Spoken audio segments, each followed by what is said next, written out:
মোহধারী দেখলে দুলাভাই মনে করার কোনো কারণ নাই। একমাত্র জামাত ইসলামের কেউ কোনো টাকা নিয়েছে বলে শুনি নেই আমরা। এইটাই জন্য বললাম হাততালি দেওয়ার কিছু নেই, কেউ বাদ নাই।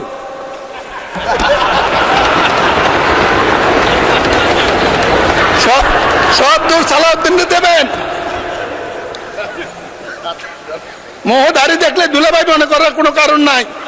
সকল সরকারের সময় একটা সিন্ডিকেট কাজ করে, আমরা আশা করি আমাদের সরকারের সময় একে কাজ করতে দেওয়া হবে না, সরকার কাজ করবে। ইউরোপ যাত্রা একটা মরণ ফাঁদ, দালাল চক্রের প্রলোভন, যে মানবীয় দানবীয় ঘটনা ঘটে এর একটা বিচারও আজ পর্যন্ত হয়েছে বলে জানা নাই। আমি জনাব তারেক রহমান সরকারকে, আমাদের সরকার কৃতজ্ঞতা জানাই। তামিসের হত্যার ঘটনা যেমন তাড়াতাড়ি হয়েছে, মানব পাচারকারী যে হত্যা হয়, খুন হয়, তাদের বিচারও 24 ঘন্টার মধ্যে করার ব্যবস্থা করতে পারলে এটা বন্ধ হতে পারে।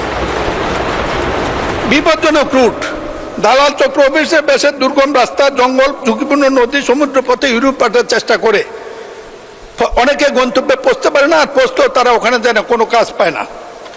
মানবিক বিপর্যয়, জিম্মি, নির্যাতন, মৃত্যু, লাশ হয়ে ফেরা আমাদের দেশের লোকেরা করে, পত্রিকা নাম আসে, আজ পর্যন্ত শুনি না কারো সাজা হয়েছে কোনো সরকারের আমলেই। এই ব্যাপারটি দেখার জন্য মন্ত্রণালয় আছে। আমাদের মন্ত্রণালয় এখন অত্যাধিক ভালো মানুষ কাজ করছে, আর বিশেষ করে বৈষম্য বিরোধী আন্দোলনের নেতা আমাদের নুরুল হক নূর এখানে মন্ত্রী, তারাও যদি এই সমাধান করতে না পারে আমরা কার কাছে চাইব? সুতরাং আমি আশা করি মন্ত্রণালয় করলে এই ব্যাপারটি রোধ করা যাবে।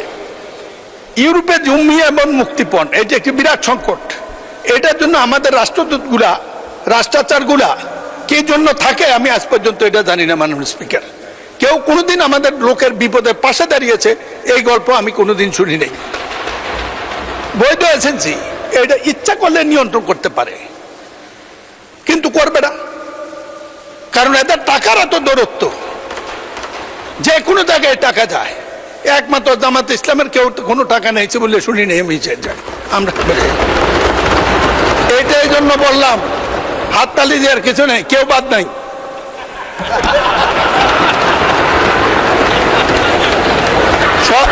সব দূর সালাউদ্দিন দেবেন।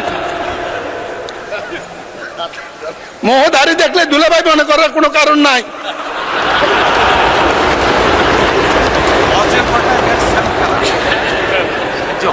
মেলা টাকা নাই, কারা পাঠায়? সব পারে, শুধু আমি বিশ্বাস করি স্পিকার, ব্যাপারগুলা সমস্যাগুলো বক্তৃতার কিছু নেই, জানে সবাই। একটা মন্ত্রণালয় করছে, ডিজি অফিস করছে, বিরাট বিরাট বিল্ডিং করেছে, কিন্তু রিমিটেন্স যোদ্ধারা সাহায্য পায় কত পার্সেন্ট, এটা একটু হিসাব হওয়া উচিত। স্বরাষ্ট্রমন্ত্রী আমাদের, আপনি এইটাও তদন্তের আওতায় নিতে পারেন। বাদ তো কিছু দেন নাই, এটা একটু ধরেন।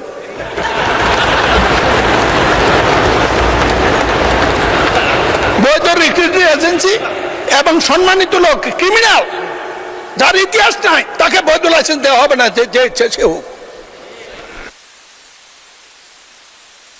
মাননীয় সদস্য 1 মিনিটে কনক্লুড করেন। মাননীয় স্পিকার, একই তো কথা, শুরু করলাম মাত্র, আপনি দিলেন বন্ধ করে। আচ্ছা 2 মিনিট, আচ্ছা 2 মিনিটে কনক্লুড করেন। আমাদের প্রধানমন্ত্রী মালয়েশিয়া যাচ্ছেন, এটা মানুষকে ভোটের চেয়ে বেশি আশাবাদী করেছে। মালয়েশিয়ার সাথে আমাদের সমস্যা, যে সমস্যাগুলো বিদ্যুৎ সরকার এবং ম্যানপাওয়ার লিড করেছে, এটা সমাধান হইলে এরপরে প্রধানমন্ত্রীকে প্রস্তাব করবো অবিলম্বে আপনি সৌদি আরবে যান, এই দরজা খুলে দেন। আমাদের দেশ চালানোর জন্য প্রয়োজনীয় ডলারের জন্য বা বৈদেশিক মুদ্রার জন্য তারাই যথেষ্ট। মাননীয় স্পিকার, আমি সব কথাগুলো লিখিত আকারে মন্ত্রীর কাছে দিয়ে দেব। আপনি কঠিন মানুষ, বন্ধ করে দেবেন জানি। বন্ধ শ্রমিক বাজার উদ্ধার করার কোনো বিকল্প নেই, জোরদার কূটনৈতিক তৎপরতা। মাননীয় স্পিকার, ফরেন সার্ভিসের সবচেয়ে গুরুত্ব হলো ডিপ্লোম্যাটরা ওখানে করেটা কি, তাদেরকে একদিন সংসদে আনেন, আমরা একদিন শুনি, আমি অভিযোগ করবো, জবাব দেখ। এই সংসদীয় কমিটির কথা দরকার নেই, অলরেডি সংসদীয় কমিটি গঠিত হবে শ্রম মন্ত্রণালয়ের যাকে দেবেন উনি থেকে এদেরকে ডেকে জিজ্ঞেস করুক লোকরা নির্যাতিত হয় কেন, পাসপোর্ট দেওয়ার সমস্যা কেন, মাননীয় স্পিকার, দালাল চক্রের কঠোর দমন, স্বরাষ্ট্রমন্ত্রী, দমন যেখানে আপনি সেখানে। আপনি যদি দমন না করেন, জাতি প্রস্তুত হচ্ছে আপনাকে যে কোনো দিন দমন করার জন্য বেরিয়ে আসবে। মাননীয় স্পিকার, আমি যেদিন দাঁড়াই সেদিনে আপনি চেয়ারে থাকেন। আমার একটু সীমাবদ্ধতা আছে, আপনার সাথে বিতর্ক করতে পারি না। আমি বলছিলাম সময় যখন দেবেন ইচ্ছা করে এই যে কিছু কথা বলার জন্য দিয়ে, যাই হোক 6 মিনিটে যথেষ্ট দিয়েছেন, আপনাকে ধন্যবাদ। আমি শুধু বলবো এই ব্যাপারটি সমাধানের সাথে মাননীয় সরকার প্রধান জনাব তারেক রহমান হাউজে নাই, আপনারা আছেন বিরোধী দল মিলে।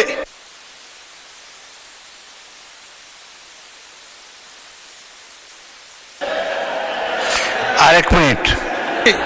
যদি আমাদের ইজ্জত, 24-এর ইজ্জত, মুক্তিযুদ্ধের ইজ্জত, দেশের ইজ্জত, বিদেশি ডলার ইনকামকারীদের ইজ্জত, এই রিমাইন্ডার যোদ্ধাদের ইজ্জত, জাতির ইজ্জত রক্ষা করতে চান, একটি কাজে করেন, যে কোনো কারণে হোক এদের উপর নির্যাতনকারী ম্যানপাওয়ার ব্যবসায়ী এবং বিদেশি দালাল তাদের বিরুদ্ধে কঠোর ব্যবস্থা নেন, তাদের মুক্তি দেন। ধন্যবাদ মাননীয় স্পিকার। ভিসা এক্সপায়ার করে যায়, তারা ইল্লিগাল হয়ে যান, তাদের এত কষ্ট করে এত ঋণ করে যে বিদেশে গিয়েছেন, সেই বিদেশে তারা ইল্লিগাল হয়ে মানবেতর জীবন যাপন করেন, আমাদের সরকারের টনক নড়ে না। গত মাসে মালয়েশিয়ায় গিয়েছিলাম, 10-15 বছরে তাদের সেই ভাগ্যের সেই সমস্যার সমাধান এখনো হয়নি। মাননীয় স্পিকার, আমাদের সেই রেমিটেন্স যোদ্ধারা এই পাসপোর্টের অভাবে, যেই পাসপোর্ট আমাদের মৌলিক মানবাধিকার, সেটার অভাবে কীরকম সাফার করেন সেটা অবর্ণনীয়। এটার সমাধান আমাদেরকে করতে হবে। মাননীয় স্পিকার, আমি শুধু না, আমার মতো অনেকে এখানে আছেন যারা প্রবাসী ছিলেন এক সময়। আমাদের মাননীয় প্রধানমন্ত্রীও দীর্ঘদিন বিদেশে প্রবাসী জীবনযাপন করতে হয়েছে। মাননীয় স্বরাষ্ট্রমন্ত্রী গুম থেকে ফিরে তাকেও সেই ইন্ডিয়াতে প্রবাসী জীবনযাপন করতে হয়েছে বাধ্য হয়ে। তবে সকলের তো তার মতো রাজকপাল না। তিনি ফিরে এসেছিলেন, বিরচিত সম্বর্ধনা পেয়েছিলেন, আবার তিনি সালামের গাড়িতে চড়ে সম্বর্ধনা নিয়েছিলেন। যাক, সেদিকে যাচ্ছি না। নিন্দুকেরা বলে সেজন্য গতকালকে তিনি সালামের নাম দেননি।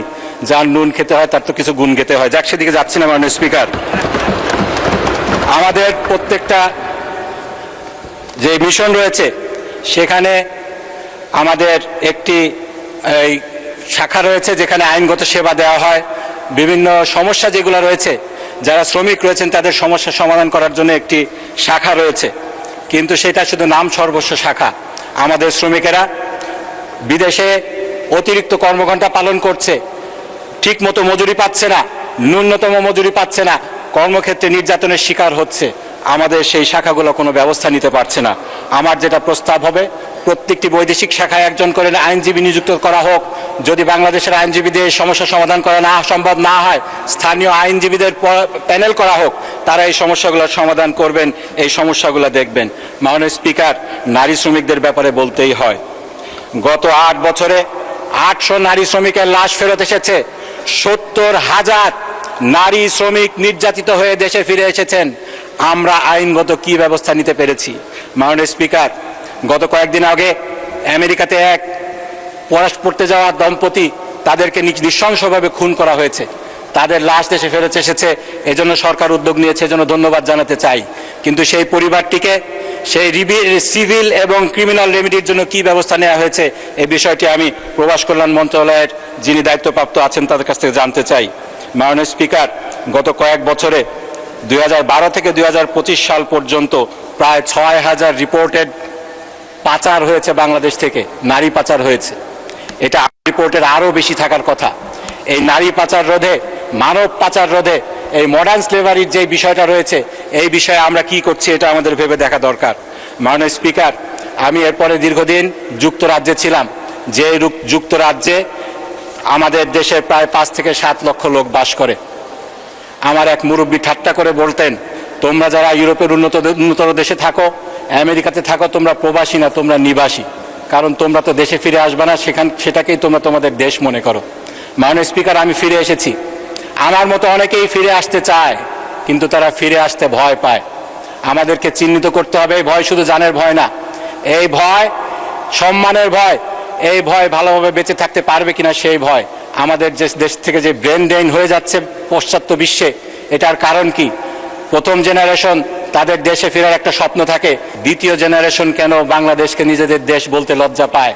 আমরা দেখেছি, আমি নাম নিতে চাই না, আমাদের একজন দ্বিতীয় জেনারেশনের প্রবাসী কিংবা নিবাসী পার্শ্ববর্তী একটি দেশে বিলিয়ন বিলিয়ন ডলার তিনি ইনভেস্ট করছেন, আমাদের দেশকে কেন বেছে নিচ্ছেন না?